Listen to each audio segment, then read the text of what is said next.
La joie au ciel.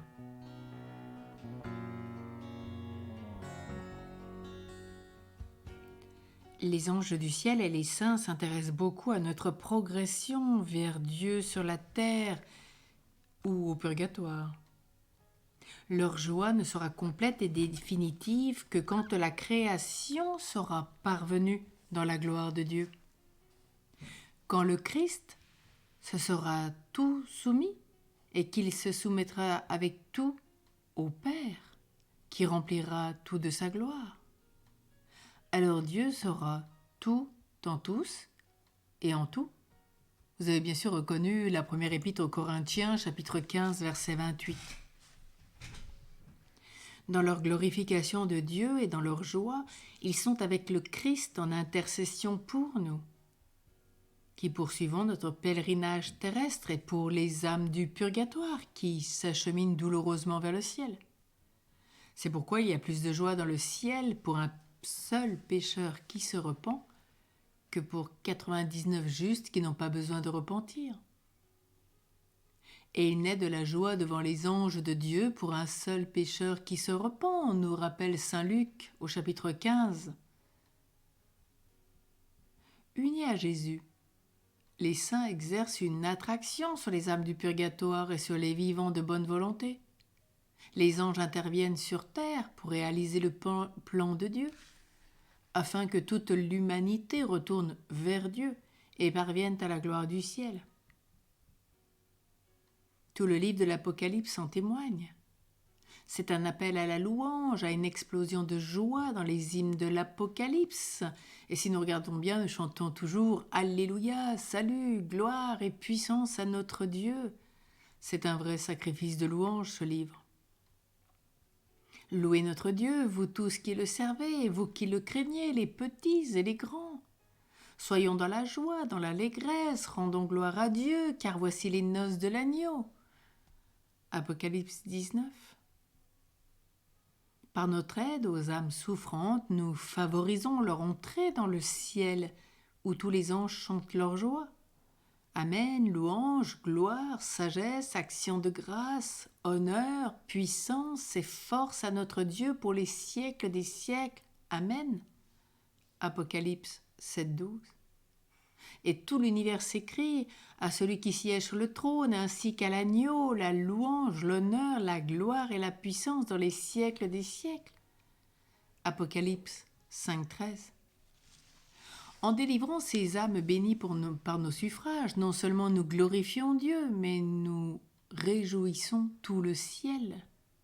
Et nous voyons bien ce sacrifice de louange vital pour ce chemin de l'humilité, pour nous sortir de l'orgueil. Un pour tous et tous pour un.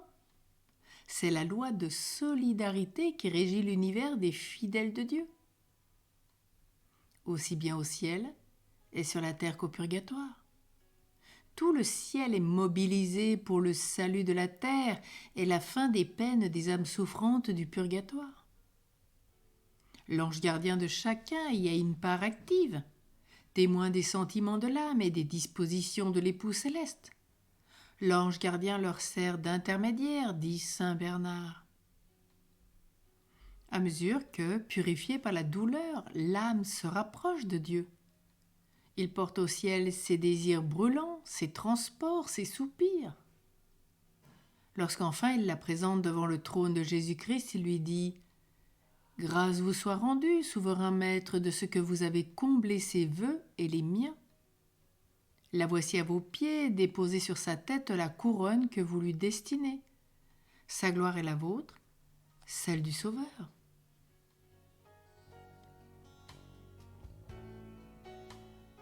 Laissons-nous exhorter. Puisque nous sommes liés les uns aux autres pour ne former qu'un seul corps, nous procurons de la joie aux saints et aux anges du ciel. Non seulement quand nous progressons vers Dieu, mais encore quand nous aidons notre frère à progresser aussi, surtout ceux du purgatoire qui ne peuvent rien sans notre aide, pour activer leur ascension en Dieu. Combien nos pensées, nos paroles, nos actions sont importantes dans le corps mystique. Combien nos prières et ce qu'on fait de bien dans la foi, l'espérance et l'amour, peuvent réjouir le ciel entier et soulever tout le purgatoire un peu plus vers Dieu. C'est comme un parfum d'encens qui élève l'âme jusqu'au ciel et comme une rosée rafraîchissante pour les âmes souffrantes.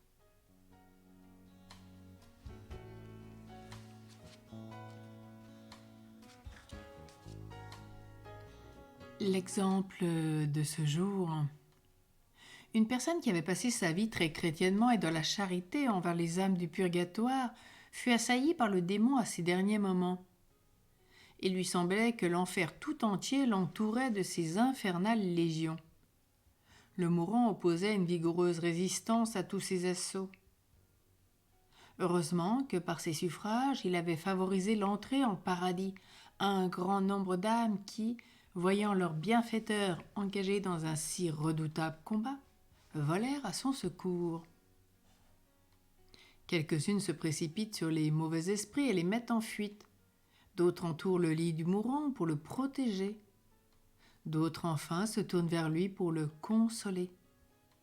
Il pousse alors un profond soupir et demande « Qui êtes-vous de grâce, vous qui me faites tant de bien ?»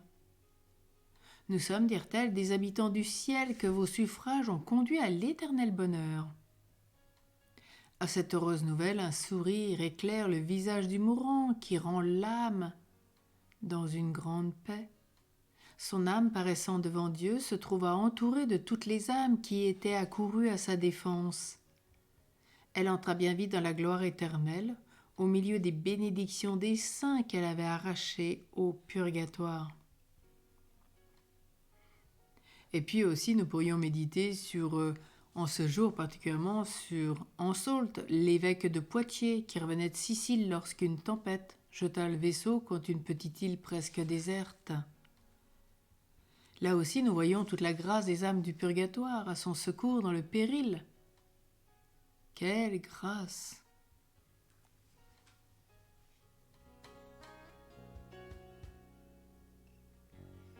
Prions.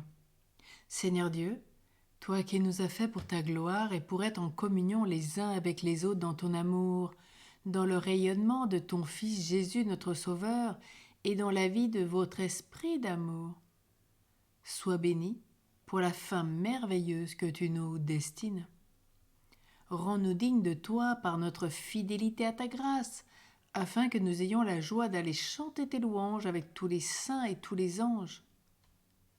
Sois béni pour l'aide de tous ces frères célestes et pour la protection de tes saints anges, que tu as préposés à notre garde, et avec qui nous vivrons dans l'unité en toi pour les siècles des siècles, et que par la miséricorde de Dieu, les âmes des fidèles trépassés reposent en paix. Et particulièrement, vivons ce sacrifice de louange et chantons tout au long de cette journée ces Alléluia, salut, puissance et gloire à notre Dieu. Louez notre Dieu, vous tous qui le servez, et vous qui le craignez, grands et petits. Soyons dans la joie, dans l'allégresse, rendons gloire à Dieu, car voici ces noces de l'agneau. Et à celui qui siège sur le trône, ainsi qu'à l'agneau, la louange, l'honneur, la gloire, la puissance, dans les siècles des siècles. Amen.